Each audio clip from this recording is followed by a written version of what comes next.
Hello student, this is Sultan from NPGI and this is your biology class for class 12. ठीक है? So बेटा chapter number 3 human reproduction and topic is बेटा gametogenesis. तो बेटा आज हम gametogenesis के बारे में जानेंगे. As you know that बेटा देखिए बायोलॉजी बेटा टर्मोलॉजी मोस्ट इंपॉर्टेंट है ना. तो टर्मोलॉजी में हम ध्यान देंगे टर्म क्या होते हैं, ठीक है ना. देखिए बेटा जैसे कि गैमेटोजेनेसिस, तो सिंपल सी बात करें बेटा the formation of gametes is known as gametogenesis. ठीक है, देखिए बेटा the formation of gametes is known as gametogenesis. ठीक है, अब आप सोच रहे होंगे बेटा गैमेट्स क्या होता है. गैमेट्स इज अ सेक्स है ना बेटा. देखिए मेल और फीमेल दोनों में डिफरेंस होता है, ठीक है ना, दोनों डिफरेंट होते हैं. मेल में गैमेट्स को बोलते हैं बेटा स्पर्म, ठीक है, और फीमेल बेटा गैमेट्स को बोलते हैं ओवम. ठीक है, तो दोनों में डिफरेंस होता है ना. ये गैमेट्स होते हैं, दोनों पाए जाते हैं. अब इनके फॉर्मेशन को क्या बोलते हैं बेटा गैमेटोजेनेसिस, है ना. अब देखिए मोस्टली बेटा जेनेसिस मीन्स होता है बेटा फॉर्मेशन, यानी गैमेट्स का फॉर्मेशन. एक डिप्लॉइड सेल होती है, उस डिप्लॉइड सेल में जब सेल डिवाइड होगी, मोस्टली हेप्लॉइड सेल में डिवाइड होती है, सिंगल सेल में जाती है, तो उस डिप्लॉइड सेल से जो हेप्लॉइड सेल का फॉर्मेशन होता है उसी को कहते हैं बेटा गैमेटोजेनेसिस. ठीक है ना. और गैमेटोजेनेसिस में आप देखेंगे बेटा 2 टर्म्स आते हैं. फर्स्ट टर्म होगा बेटा स्पर्मेटोजेनेसिस.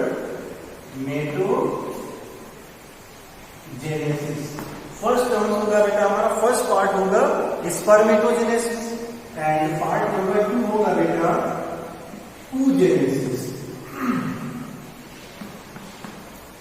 देखिए बेटा यहां से अगर आप समझ लोगे आपको बहुत इजी लगेगा. ठीक है ना. स्पर्मेटो मतलब होता है स्पर्म. ठीक है. जेनेसिस मीन्स होगा बेटा फॉर्मेशन, यानी कि स्पर्म का फॉर्मेशन होना. This process is involve in the formation of sperm is known as spermatogenesis. ठीक है ना. उसके बाद बेटा oogenesis, the formation of ovum और the formation of ova is known as oogenesis. ठीक. तो बेटा यहां पर मोस्टली अब बात करते हैं स्पर्मेटोजेनेसिस की. क्या होता है देखिए बेटा सबसे पहले the formation of sperm means आप समझ लीजिए कि जो मेल होते हैं बेटा, इसकी पहले थोड़ा सा हम जनरल बात करते हैं, करेक्ट वो बेसिक कॉन्सेप्ट में. देखिए मान लीजिए कोई भी मेल चाइल्ड है या मान लो मेल एम्ब्रियो है, ठीक है ना. तो मेल एम्ब्रियो बनना स्टार्ट कब से होता है. ये बनना बेटा एम्ब्रियोनिक डेवलपमेंट से बनना स्टार्ट होगा, है ना. एम्ब्रियोनिक डेवलपमेंट से बनना स्टार्ट हो जाता है और ये मोस्टली 74 डेज कंप्लीट करने पर कंप्लीट हो जाता है. ठीक है ना. ये चीज ध्यान रखेंगे. अब जैसे मान लीजिए बनता कैसे, प्रोसेस होती है कैसे. मान लीजिए ये आपको मैंने पढ़ाया था उस दिन बेटा, आपने मेरा फर्स्ट वीडियो देखा होगा जब मैंने आपको पढ़ाया था क्या कि मेल रिप्रोडक्टिव सिस्टम. वहां पर मैंने कुछ चीजें बताई, उसी के अंदर मैं ये चल रहा हूं. अगर ना देखा हो तो आप देख सकते हैं. ठीक है ना. देखिए ये था हमारा बेटा स्क्रोटम आउटर लेयर, ठीक है ना, टेस्टिस की आउटर लेयर. उसके अंदर हमारा रखा था टेस्टिस. ये था बेटा टेस्टिस. ठीक है, ओवल शेप का टेस्टिस. देखिए मैंने बताया था आपको जब आई लगता है सिंगल टेस्टिस में आई लगेगा और जब टेस्टिस हमारे पेयर में होंगे तो यहाँ पर ई हो जाता है. मीन सिंगुलर है तो प्लूरल की बात होती है. एनसीईआरटी की लाइन है, याद रखिएगा. ठीक है, तो टेस्टिस है. अब टेस्टिस के अंदर क्या होगा बेटा याद रखिएगा, इसमें लोब्यूल्स होते हैं. मान लीजिए यहाँ पे लोब्यूल्स होते हैं कई सारे, 1 से 3 तक हो सकते हैं. मैंने 3 लोब्यूल्स बना दिए बेटा. लोब्यूल जानते हो क्या होता है. जैसे मान लो फॉर एग्जाम्पल ऑरेंज आपने देखा है ना, ऑरेंज के अंदर लोब्यूल्स होते हैं. 11 to 13 लोब्यूल्स हो सकते हैं, बट यहाँ मैंने 3 लोब्यूल्स दिखाए. Each testis containing 1 to 3 lobules. ठीक है ना. कितने लोब्यूल्स कंटेन होते हैं इस टेस्टिस के अंदर. क्लियर है इतनी बात ना. ठीक है ना. चलिए आगे. तो इतनी बात क्लियर है.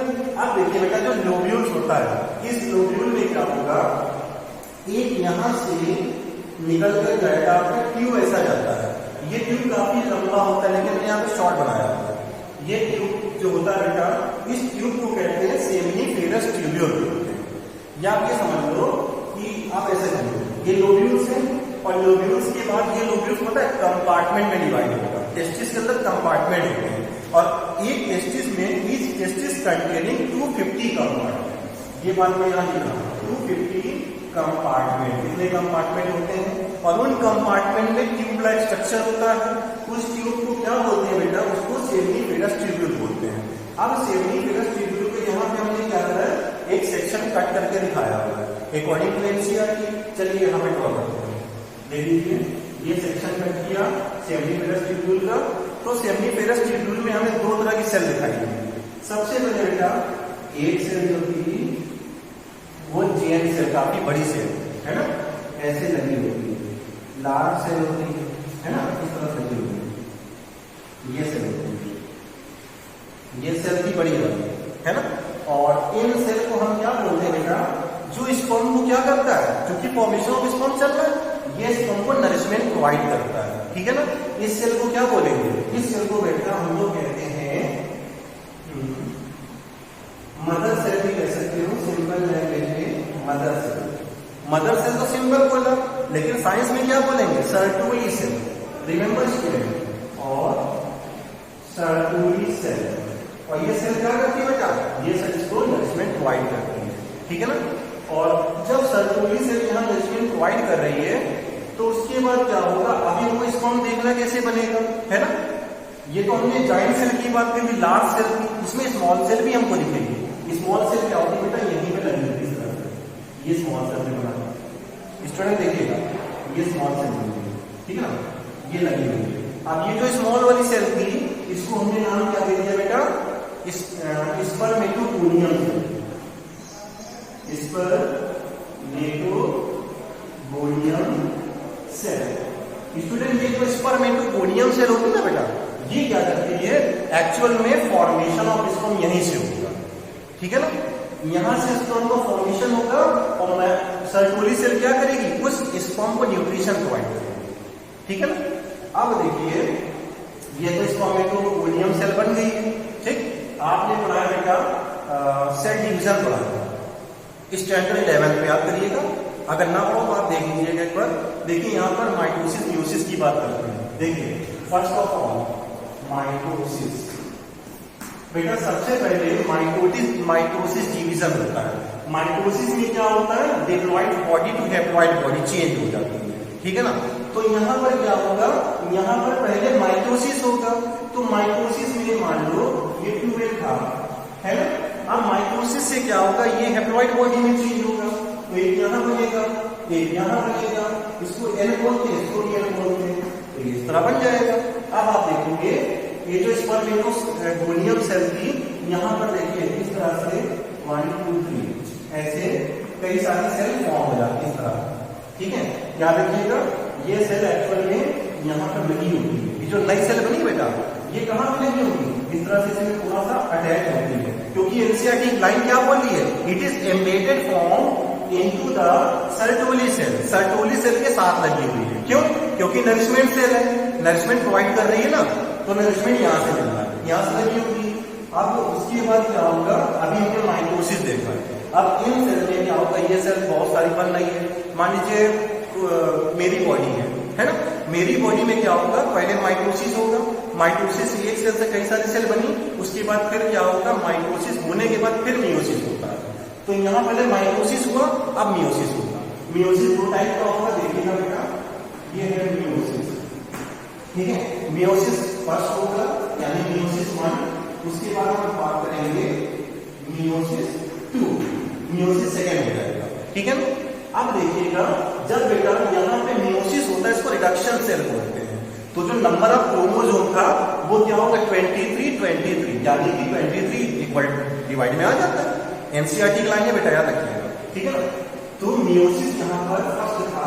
अब मियोसिस में रिडक्शन में तो कहते हैं रिडक्शनल सेल, ठीक है। तो यहाँ पर ये आपका 2n, ठीक है। अब 2n में क्या होगा बेटा, यहाँ पर सिंगल 2 बनी, मतलब हैप्लॉइड सेल में कंप्लीट हो गया।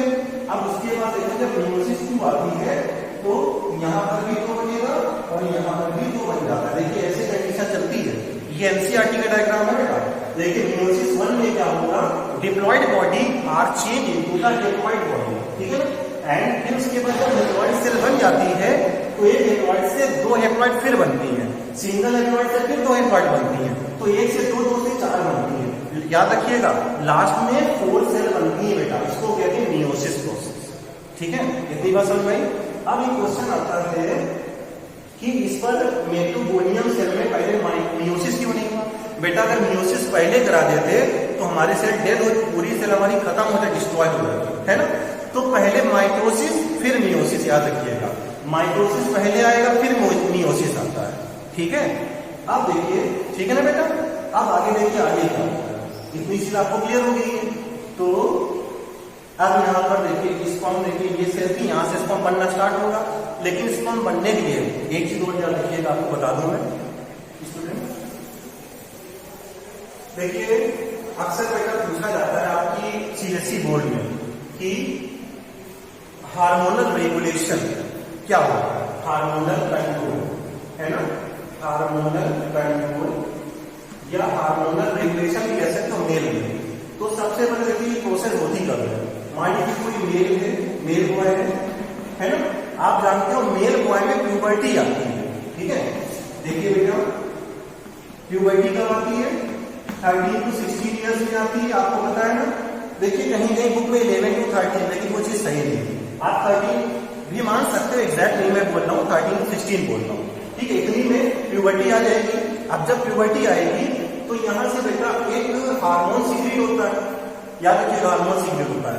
उस हार्मोन को क्या कहते हैं बेटा, उस हार्मोन को कहते हैं टेस्टोस्टेरोन हार्मोन। और ये टेस्टोस्टेरोन हार्मोन कहाँ से निकलता है, याद रखिएगा एक सेल बनती है। मैंने अभी एक स्ट्रक्चर यहाँ बनाया था सेमिनिफेरस ट्यूब्यूल का। सेमिनिफेरस ट्यूब्यूल के साइड में क्या थी, एक सेल बनी हुई है ना, और उस सेल को हमने क्या जर्मिनल सेल बोला था। बेटा स्पर्मेटोसाइट्स को जर्मिनल सेल भी कह सकते हो, इसी से अटैच होती है जर्मिनल सेल। यहाँ पे इसका लगी होती है जर्मिनल सेल, है ना, ये लगी है। तो यहाँ पे मैं नाम लिख रहा हूँ जर्मिनल सेल का, या जो हार्मोन रिलीज करती है उसको लिखता हूँ लीडिंग सेल। ये लीडिंग सेल बनी।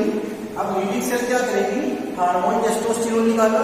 अब इस हार्मोन जब निकलेगा बेटा तब जाके आपकी स्पर्मेटोगोनिया में क्या होगा, माइटोसिस होगा। माइटोसिस के बाद मियोसिस चलेगा, रिडक्शनल स्टेज होगी, मियोसिस 1 होगा। मियोसिस 1 में 2 सेल, मियोसिस 2 में 4 स्पर्मेटोसाइट्स बनते हैं। रिमेंबर स्टूडेंट्स, याद रखिएगा मोस्ट इंपॉर्टेंट है, ठीक है। इतना हो जाएगा। उसके बाद बेटा एक प्रोसेस और बताते हैं यहाँ पर कि आपको ये चीज कैसे होती है। अब होगी कैसे, देखिए मैंने हार्मोनल कंट्रोल की बात की है। प्यूबर्टी टाइम क्या होता है बेटा, हाइपोथैलेमस, याद रखिए हाइपोथैलेमस। ये बेटा आपका सुपर मास्टर ग्लैंड होता है, ब्रेन में होता है, आपको पता है ना, ब्रेन में होता है। यहाँ से हार्मोन निकलता है GnRH, है ना, गोनेटोट्रोपिक रिलीजिंग हार्मोन निकलेगा। ये हार्मोन क्या करता है, ये हार्मोन सप्रेस करेगा किसको बेटा, पिट्यूटरी को सप्रेस करता है। जैसे पिट्यूटरी को सप्रेस करेगा, पिट्यूटरी से 2 हार्मोन रिलीज होते हैं। First number LH means luteinizing hormone, second बेटा FSH means follicular stimulating hormone. अब जो ल्यूटिनाइजिंग हार्मोन था ये लीडिंग सेल में जाएगा और लीडिंग सेल से क्या होगा, वहां से टेस्टोस्टेरोन का निकलना स्टार्ट होता है। याद रखिएगा टेस्टोस्टेरोन कहां से निकलेगा, LH से, ठीक है। LH ने इसको बेटा जब हाई पीक पर गया टेस्टोस्टेरोन हार्मोन निकाल दिया। FSH क्या कर रहा है बेटा, स्पर्मेटोसाइट्स में जा रहा है। अभी क्या होगा, ये चीज आपको क्लियर है। अब देखिए स्पर्म में क्या है, 2 प्रोसेस आती है। पहला यहाँ पे स्पर्मेटोगोनियम से आप समझ चुके हो, स्पर्मेटोगोनियम में मियोसिस हो चुका है। यहाँ पे अभी स्पर्म बने नहीं है, स्पर्म आपका स्ट्रक्चर कुछ इस तरह से बना है, अभी कंप्लीट नहीं बन पाया है। तो इसको क्या बोलेंगे, इसको बोलते हैं स्पर्मेटिड। ये स्पर्मेटिड होगा। अब स्पर्मेटिड के बाद इसमें जब टेल लग जाएगी, ये थोड़ा मूव कर पाएगा, तो प्रोसेस को क्या बोलेंगे, स्पर्मियोजेनेसिस। क्या बोलेंगे बेटा, स्पर्मियोजेनेसिस। याद रखिएगा बेटा। अब ये प्रोसेस कहलाएगी स्पर्मियोजेनेसिस। बेटा 1 मार्क्स का क्वेश्चन बनता है एनसीईआरटी में, सीएससी बोर्ड में, what do you mean by spermiogenesis. देखिए जहां पर जेनेसिस वर्ड यूज हुआ है, जेनेसिस का मीन्स क्या होता है बेटा? फॉर्मेशन ऑफ स्पर्म, यानी फॉर्मेशन करना। स्पर्म का फॉर्मेशन कहां से हो रहा है? स्पर्मियोजेनेसिस में। स्पर्मेटिस में बंद हो गया लेकिन फॉर्म नहीं हुआ है, फॉर्म यहां से हो रहा है, ठीक है ना। तो स्टूडेंट्स आई होप आपको बहुत अच्छे समझ में आ गया होगा, ठीक है।